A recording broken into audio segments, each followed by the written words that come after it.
I'm required to ask you, how did you get to where you are today? Well, one day I decided that I wanted to be on the radio, and it was probably when I was about 10, and I listened to a lot of Capital Radio. That was my station that I listened to because I was born in, well, I was sort of southeast anyway, so Capital was the one that I instantly listened to.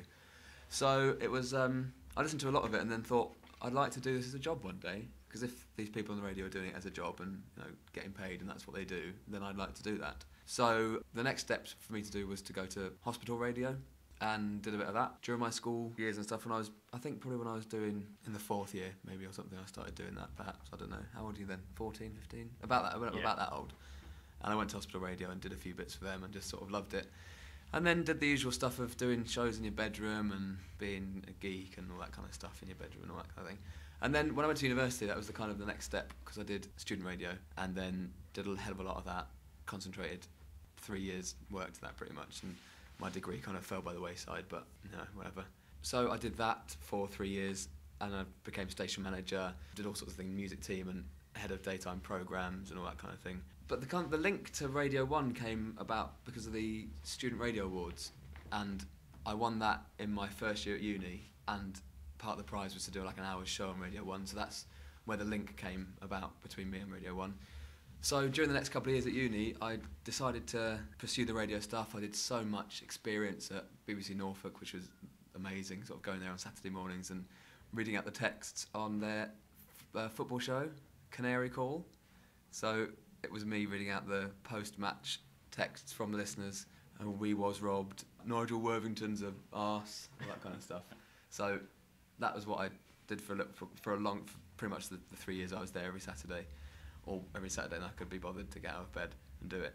And then I did some work on a Sky Digital station, which is a little known fact actually. I don't really talk about that very often. Which is like an exclusive for us. Kind of. Yeah, it's possibly the most boring exclusive ever, but it is an exclusive nonetheless. So I did this. This was I suppose my first radio job, and it was this Sky Digital station in the middle of nowhere, about 25 minutes out of Norwich. There was one train every 3 hours. I had to sort of manoeuvre myself around to get there and back. I was doing it was an unsigned music station, so I was doing a chart show on that. So that was my first kind of semi-professional radio experience, I suppose. During my holidays at university, I decided to pursue a contact that I got at Galaxy Radio in the North East, a guy who runs all the stations up there called Mike Cass. And he said, if there's anything we can do for you, sort of send me a demo and we can give you some feedback, or maybe do some shows for us, or whatever it might be. So I did that, and he invited me up there for a chat, and then one day gave me just some cover shows to do, basically, over my holidays. So I did some summer ones, I did some over Christmas, I did a couple of weeks, over Easter did a couple of weeks. So I was kind of staying up in Newcastle, which was a fun experience. It was great fun. I loved every second of it, because it was kind of what I wanted to do. And then eventually, they offered me a job at Galaxy after I graduated. It was just going to be between Galaxy Birmingham and Galaxy Manchester, kind of just being their cover guy for a year, basically. And then Radio 1 were kind of going along at the same time as well, and I was in touch with my now producer Neil, who was kind of pushing me to the boss at Radio 1, saying, have a listen to this demo, what do you reckon? He needs to know either way, because he's got to take this job or not take this job. So Galaxy was saying, do you want it or not? And I was saying, does Radio 1 want me to do anything? And eventually I got a meeting with Ben Cooper, who's head of programmes at Radio 1, and he said, do you want to try out? We're going to give you 5 shows to try out on in June. No promises of anything, just have a go, see what happens, and if it's not very good type thing, we'll never hear from you again. But it's that kind of thing. So it wasn't as horrible as that, obviously. Yeah. But he said, just have a go and see what happens. And then it all just kind of went from there, really. So those 5 Friday morning shows. Then when JK and Joel went on holiday, I covered them for a couple of weeks. And then Sarah Cox hit her head and was ill on one weekend, and I had to do that. And then I think that was pretty much it. And then that following October, they gave me a contract. So in a nutshell, that is it. Yeah. Excellent. Hopefully that's reached like 1,500 words, but there's still more questions to go. I was boring myself a bit. You alright, bored there?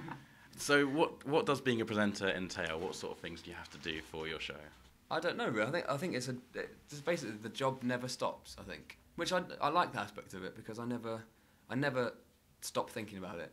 And you always think about the next thing to do. which can be frustrating, but it actually is great because when you do some funny thing, you think, oh, that was good, but what we're going to do tomorrow? So it's continuous, and it's a never-ending cycle of shit. Is that the show? You can describe the show as that? Official strapline. It's a never-ending cycle. That's the show. That is my show. It's great because I love thinking about new things to do. I always come up with ideas and stupid things to say and do. So I like the aspect of it never finishes, but sometimes your head's just spinning with, oh, I've got to think of something funny to say, type thing. But yeah, and I think passion for music as well on Radio 1 is very important, and I do enjoy listening to a lot of music and new stuff and going to gigs and stuff and listening to new bands. So there's many aspects of it, and doing these gigs as well, and helping out people who are trying to get into the industry is really important as well, I think, because the help I got from various people in the industry was great. People like Neil, people like a guy at Capitol called Chris Brooks, who always replied to my emails, which I thought was brilliant because I was 14, 15, wanting to be on his station, and I was saying, oh, how do you do it? How did you get onto it? Blah, blah, blah. And he said, well, this is how I did it. And you think, oh, that's great. He's bothered to reply. So it's nice to help out people who are really interested and determined to get into it as well, because if you are determined enough, I think you can get into it if you really want to. How is Convergence shaping your role as a presenter? I've always loved every aspect of radio, so I've never not wanted to do stuff. So when I was at my student station, for example, I would make or do some station imaging stuff or record a new load of voiceovers with a station voice that I found. So I did all that kind of thing. I enjoyed a lot of editing, and I did a hell of a lot of it when I was at university, just doing the boring stuff like looping beds and making new jingles and bits of production for my show. I enjoyed all of that, actually. But at Radio 1, I don't really do much of that, which is a bit of a shame, but it means I can focus on the rubbish that comes out of my mouth, basically. And that, yes? Writing the blog and stuff. Yes, but I do technical stuff, i.e. writing on my blog, or doing my Twitter, or whatever it might be, or doing little videos and filming them, or taking photos, or whatever. I'm always doing stuff for the show, but I don't really do any of the editing anymore, which is down to having a great production team on my show. The production team being one other man who's sitting there. Where's the team? Yeah, there's no I in team, but you're in it.